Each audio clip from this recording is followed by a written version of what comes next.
Hello friends. स्वागत है आपका हमारे यूट्यूब चैनल आर के हिंदी कहानियों में। आज की कहानी है अकेलेपन की पीड़ा क्यों झेल रहे थे बिल्लू भैया। शिमला अब केवल 5 किलोमीटर दूर था। यद्यपि पहाड़ी घुमावदार रास्ते की चढ़ाई पर बस की गति धीमी हो गई थी, फिर भी मेरा मन कल्पनाओं की उड़ान भरता जाने कितना आगे उड़ा जा रहा था। कैसे लगते होंगे बिल्लू भैया। जो घर हमेशा रिश्तेदारों से भरा रहता था, उसमें अब केवल 2 लोग रहते हैं। अब वो कितना सूना और वीरान लगता होगा, इसकी कल्पना करना भी मेरे लिए बेहद पीड़ादायक था। अब लग रहा था कि क्यों यहाँ आई, और जब घर को देखूंगी तो कैसे सह पाऊंगी। जैसे इतने वर्ष कटे कुछ और कट जाते। कभी सोचा भी नहीं था कि अपने घर और अपनों से इतने वर्षों बाद मिलना होगा। ऐसा नहीं था कि घर की याद नहीं आती थी, कैसे ना आती। बचपन की यादों से अपना दामन कौन छुड़ा पाया है, परंतु परिस्थितियां ही तो हैं जो ऐसा करने पर मजबूर करती हैं कि हम उस बेहतरीन समय को भुलाने में ही सुकून महसूस करते हैं। अगर बिल्लू भैया का पत्र ना आया होता तो मैं शायद ही कभी शिमला आने के लिए अपने कदम बढ़ाती। 4 दिन पहले मेरी ओर एक पत्र बढ़ाते हुए मेरे पति ने कहा, तुम्हारे बिल्लू भैया इतने भावुक व कमज़ोर दिल के कैसे हो गए। मैंने तो इनके बारे में कुछ और ही सुना था। पत्र में लिखी पंक्तियां पढ़ते ही मेरी आंखों में भी आंसू आ गए, गला भर आया। लिखा था, छोटी तुम लोग कैसे हो, मौका लगे तो इधर आने का प्रोग्राम बनाना। बड़ा अकेलापन लगता है, पूरा घर सन्नाटे में डूबा रहता है। तेरी भाभी भी मायूस दिखती है, टकटकी लगाकर राह निहारती रहती है कि क्या पता कहीं से कोई आ जाए। समझ में नहीं आ रहा था कि कैसे आज बिल्लू भैया जैसे इंसान एक निरीह प्राणी की तरह आने का निमंत्रण दे रहा है, और वो भी अकेलेपन का वास्ता देकर। यादों पर जमी परत पिघलनी शुरू हुई, वो भी बिल्लू भैया के प्रयास से, क्योंकि यदि देखा जाए तो ये परत भी उन्हीं के कारण जमानी पड़ी थी। बचपन में बिल्लू भैया जाड़े के दिनों में अक्सर पानी पर जमी पाले की परत पर हॉकी मारकर पानी निकालते, और हम सब ठंड की परवाह किए बिना ही उस पानी को एक दूसरे पर उछालने का खेल खेलते। एक बार बिल्लू भैया बड़े गर्व से हमको अपनी उपलब्धि बता ही रहे थे कि अचानक उनसे बड़े कन्नू भैया ने उनका कान जोर से उमेट कर डांट लगाई। अच्छा, तो ये तू है जो मेरी हॉकी का सत्यानाश कर रहा है। मैं भी कहूँ कि रोज़ मैच खेलकर मैं अपनी हॉकी साफ करके रखता हूँ, और फिर वो इतनी गंदी कैसे हो जाती है। और बिल्लू भैया अपना अपमान व दर्द सहकर चुपचाप बिना आंसू बहाए कन्नू भैया को घूरते रहे, पर सॉरी नहीं कहा। बचपन से ही वो रोना या अपना दर्द दूसरे से कहना अच्छा नहीं समझते थे। कभी कभी तो नाटकीय अंदाज में कहते थे, आई हेट टीयर्स। दूसरों से निवेदन करना जो इंसान अपनी हेठी समझता हो, आज वो इस तरह इस स्थिति में।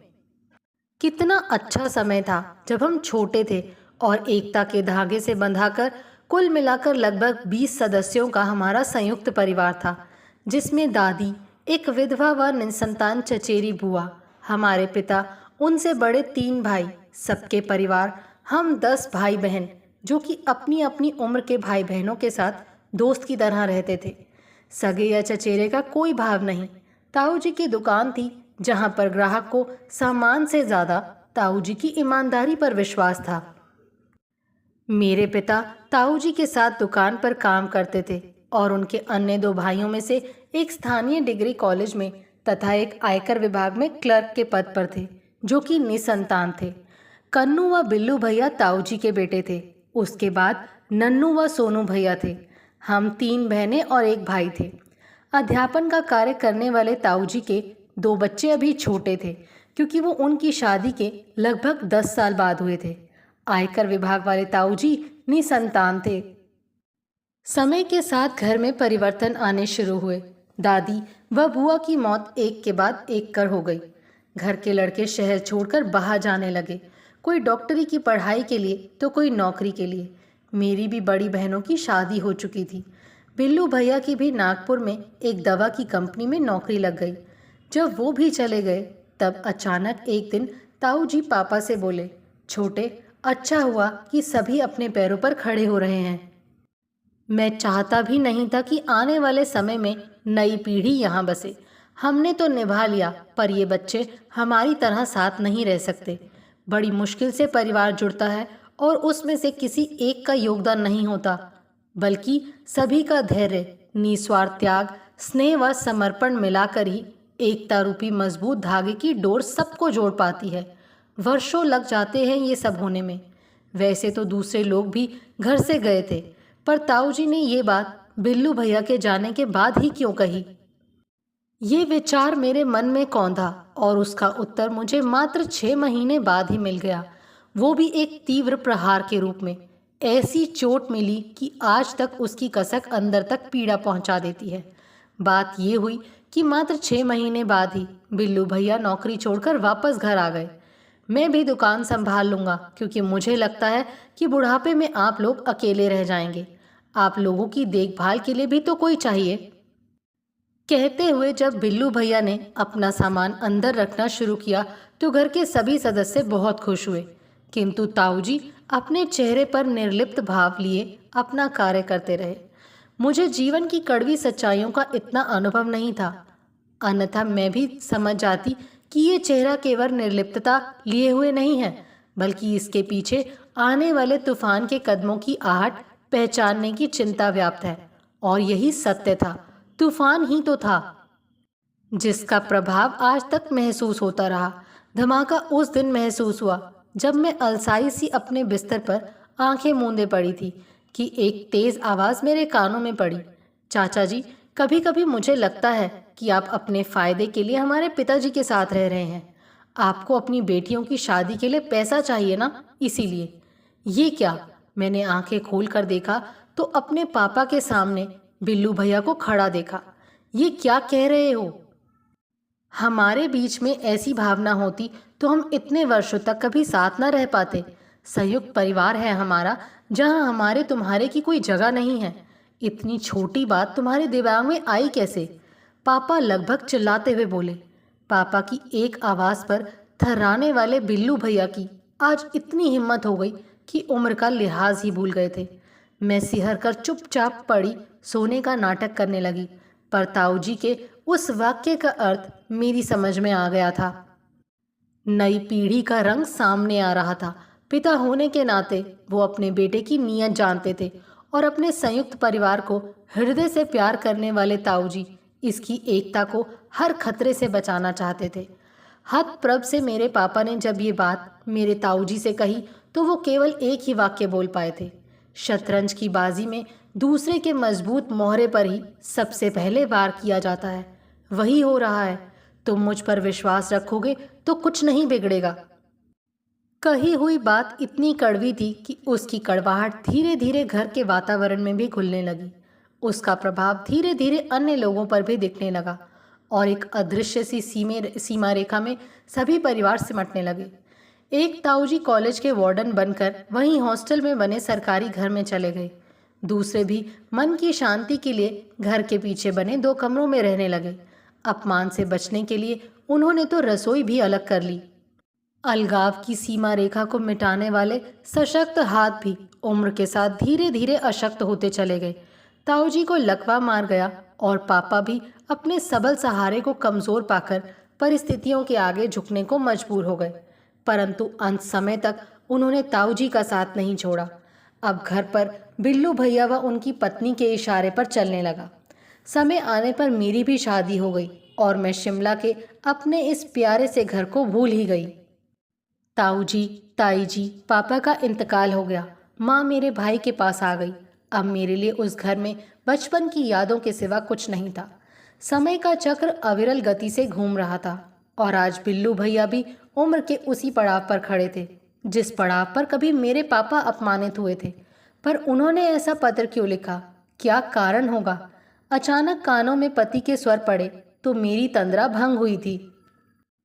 तुम शिमला क्यों नहीं चली जाती? तुम्हारा घूमना भी हो जाएगा और उनका अकेलापन भी दूर होगा, चाहे थोड़े दिनों के लिए ही सही।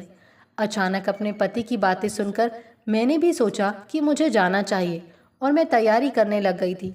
शिमला पहुंचते ही मैं अपनी थकान भूल गई। तेज चाल से अपने मायके की ओर बढ़ते हुए मुझे याद ही नहीं रहा कि दिल्ली में रोज मुझे अपने घुटनों के दर्द की दवा खानी पड़ती है। कॉल बेल पर हाथ रखते ही बिल्लू भैया की आवाज सुनाई पड़ी, मानो वो मेरे आने के इंतजार में दरवाजे के पीछे ही खड़े थे।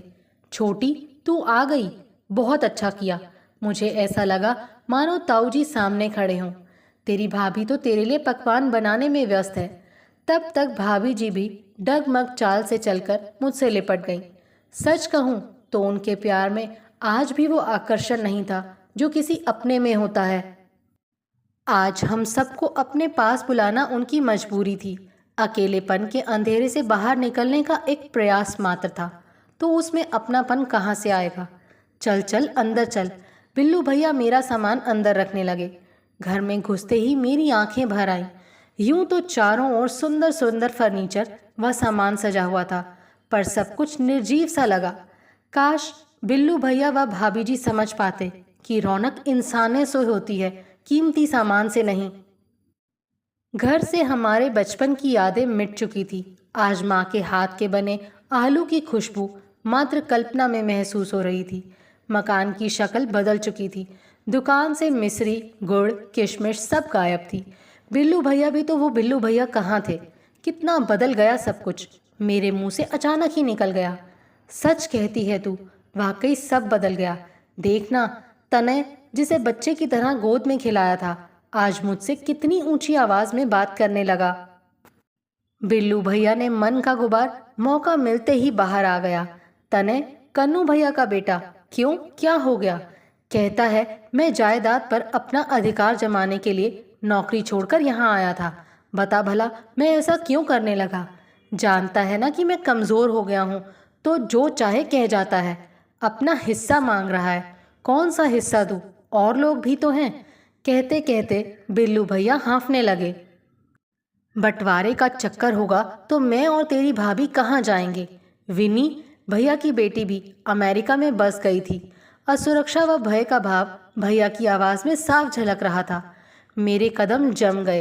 कानों में दोनों आवाज़ें गूंजने लगीं। एक जो मेरे पापा से कही गई थी और दूसरी आज ये बिल्लू भैया की। कितनी समानता है। न्याय मिलने में सालों तो लगे, पर मिला। शायद इसीलिए परिस्थितियों ने बिल्लू भैया से मुझे ही चिट्ठी लिखवाई, क्योंकि उस दिन अपने पापा को मिलने वाली प्रत्यक्ष पीड़ा की प्रत्यक्षदर्शी गवाह मैं ही थी। इसीलिए आज न्याय प्राप्त होने की शांति भी मैं ही महसूस कर सकती थी।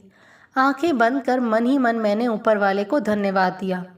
आज बिल्लू भैया को इस स्थिति में देखकर मुझे अपार दुख हो रहा था। बचपन के सखा थे वो हमारे। भैया, हम आपके साथ हैं। हमारे होते हुए आप अकेले नहीं हैं। मैं वादा करती हूँ कि तीज त्योहारों पर और इसके अलावा भी जब मौका लगेगा हम एक दूसरे से मिलते रहेंगे। मैंने अपनी आवाज़ को सामान्य करते हुए कहा, क्योंकि मैं किसी भी हालत में अपने हृदय के भाव भैया पर जाहिर नहीं करना चाहती थी। मेरे इतने ही शब्दों ने भैया को राहत सी दे दी थी। उनके चेहरे से अब तनाव की रेखाएं कम होने लगी थी। आखिर मेरे चलने का दिन भी आ गया। पूरे घर का चक्कर लगाकर एक बार फिर अपने मन की उदासी को दूर करने का प्रयास किया, पर प्रयास व्यर्थ ही गया। बस स्टैंड पर भैया की आंखों में आंसू देखकर मेरे सब्र का बांध भी टूट गया, क्योंकि ये आंसू सच्चाई लिए हुए थे। पश्चाताप था उनमें, पर अब खाइयाँ इतनी गहरी थी कि उनको पाटने में वर्षों लग जाते। ताऊ जी की सहेजी गई अमानत अब पहले जैसा रूप कैसे ले सकती थी। बस चल पड़ी और भैया भी लौट गए। मन में एक टीस सी उठी, काश यदि बिल्लू भैया जैसे लोग कोई भी दांव लगाने से पहले समय के चक्र की अविरल गति का एहसास कर लें, तो वो कभी भी ऐसे दांव लगाने की हिम्मत ना करें। ये अटल सत्य है कि यही चक्र एक दिन उन्हें भी उसी स्थिति पर खड़ा करेगा जिस पर उन्होंने दूसरे व्यक्ति को कमज़ोर समझकर खड़ा किया है। इस तथ्य को बुलाने वाले बिल्लू भैया आज दोहरी पीड़ा झेल रहे थे, निजी और पश्चाताप की। आपको हमारी ये कहानी कैसी लगी, प्लीज़ कमेंट करके ज़रूर बताइए। अगर आप इस चैनल पर नए हैं तो इसे सब्सक्राइब करें और शेयर करें। Thank you.